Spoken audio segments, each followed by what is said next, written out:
bukan nilai angka di sekolah atau di universitas, tapi nilai-nilai.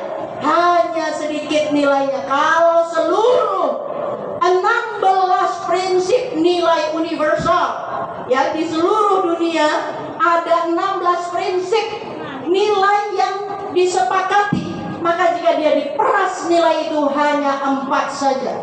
Dan 4 ini pun malas dikenali oleh kita. Sidik, amanah, faqonah, tabligh. Ini adalah rumus hebat, tapi sungguh kita tidak menggalinya. Kita hafal, tapi kita tidak paham. Kita hafal, tapi kita tidak kerjakan. Kita hafal, tapi kita tinggalkan. Maka jangan heran kalau kita menjadi umat yang kalah.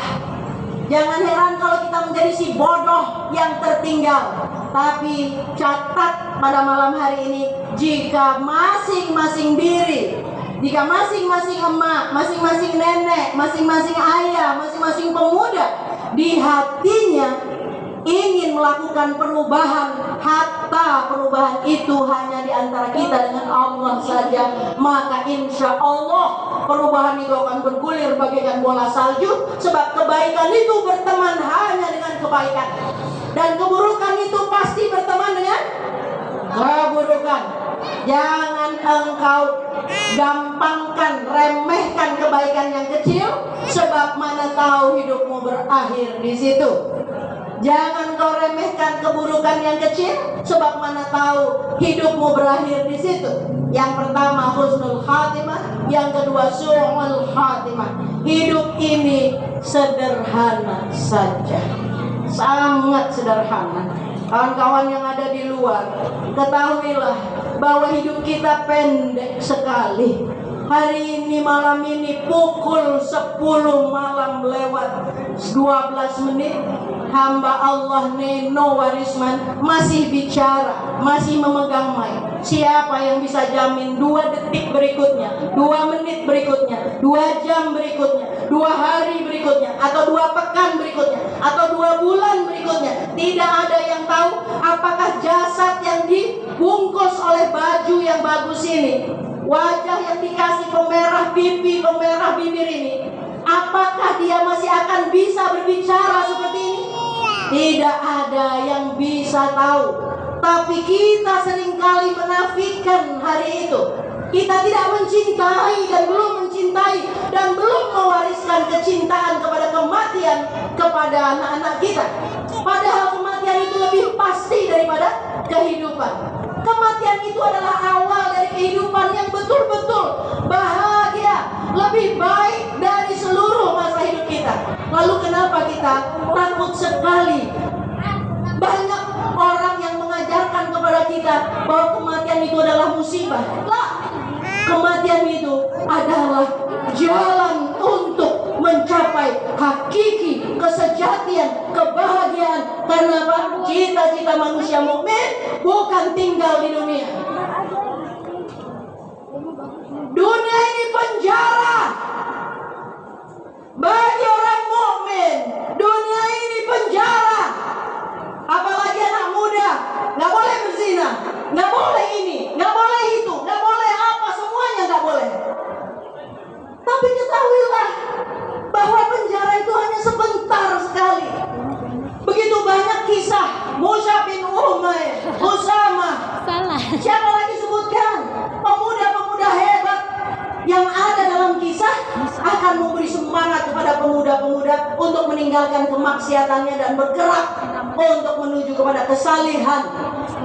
Itu tergantung dari bapak dan ibu sabar dalam membimbing anak-anaknya untuk mencapai kesalehannya. Jangan pernah marah sama anakmu, wahai bapak, wahai ibu. Saya Neno, saya hanya meminta, ya, tinggal 5 menit saja saya akan meminta pamit. Tapi 5 menit ini saya ingin meminta kepada bapak dan ibu semuanya, hindarkan yang satu ini, sebab ini sangat mengganggu rencana Allah untuk menjadikan anak-anak kita hebat, terganggu oleh ini. sifat bapak dan ibu yang suka marah sama anak-anaknya itu mengganggu programnya Allah Azza wa Jalla. Karena itu hilangkan marah kepada anak-anakmu, walaupun anak-anakmu melakukan hal-hal yang tidak engkau sukai, peluk saja mereka, usap punggung mereka, doakan mereka, maafkan mereka. Jangan kau marah, sebab kesalahan anakmu adalah karena engkau sendiri. Anakmu hanyalah korban dari pendidikan yang tidak becus yang dilakukan oleh bapak dan ibunya sendiri. Tidak mungkin seorang anak melakukan hal-hal yang buruk kalau bapak dan ibunya memegang teguh pendidikan itu di dalam koridor yang baginda Rasulullah Muhammad Sallallahu Alaihi Wasallam sudah contohkan. Saya ingin tanya kepada ibu-ibu, saya beri hadiah kepada ibu-ibu. Ya, ibu-ibu saya kasih hadiah. Satu, saya lihat biasanya saya suka bawa hadiah, tapi hari ini saya cuma punya satu gelang saja. Saya berikan sama ibu-ibu. Gelang ini dikasih oleh besan saya, tapi saya ikhlas. Ya, gelang ini akan saya berikan kepada ibu yang mengangkat tangan untuk pertanyaan saya. Jawab. Oke? Ngaco sama saya. Ibu-ibu, emak-emak, bunda sayang yang punya anak TK, SD, SMP. Oke? TK, SD, SMP atau madrasah sanawiyah aliyah. Oke? Yang universitas enggak ya? Yang iya, tunjuk tangan. Langsung saya serahkan di depan ini. Angkat tangannya. Siapa yang sudah tidak pernah marah sama anaknya 1 tahun?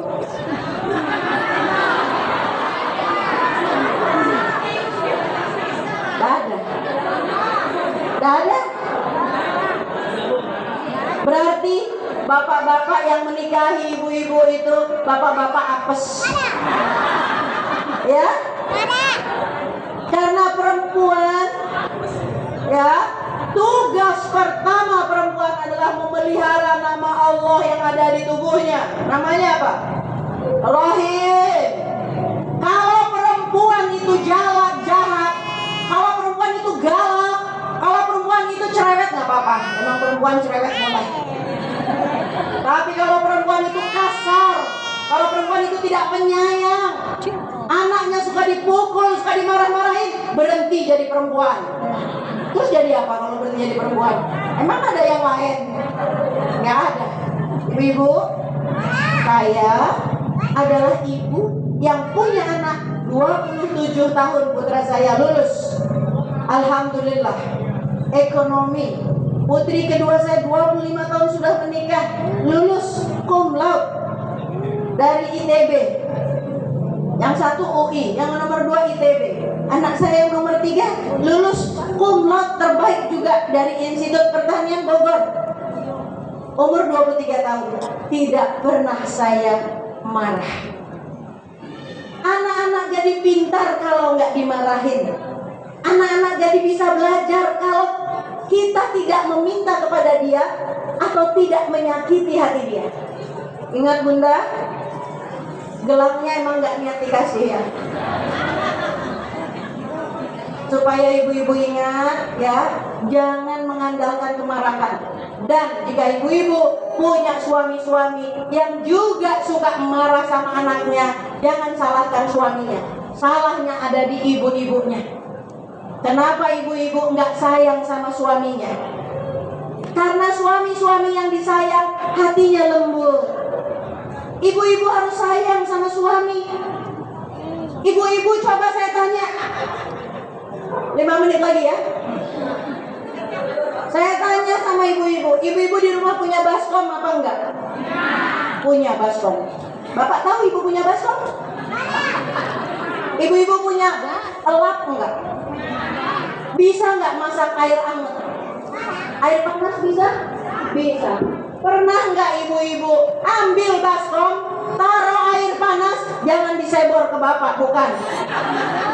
Ya, tapi ambil handuk, taruh handuknya di dalam air panas, squeezing it, ya, diperas handuk itu. Kalau bapak pulang, ibu tanya, mau saya lapin? Ada bapak-bapak yang dilapin sama ibu? Nggak ada. Jangan punya kakak. Ya, bapak itu disayang supaya bapak sayang kepada anaknya. Masih banyak lagi ilmu-ilmu parenting namanya, ya, ilmu-ilmu keluarga, rahasia-rahasia keluarga. Sangat mudah, nggak perlu bayar psikolog. Ya, bayar psikolog mahal, ngantrinya 6 bulan. Ibu lah psikolog sendiri. Kalau anak ibu terjerumus kepada narkoba, terjerumus kepada kenakalan, obatnya apa?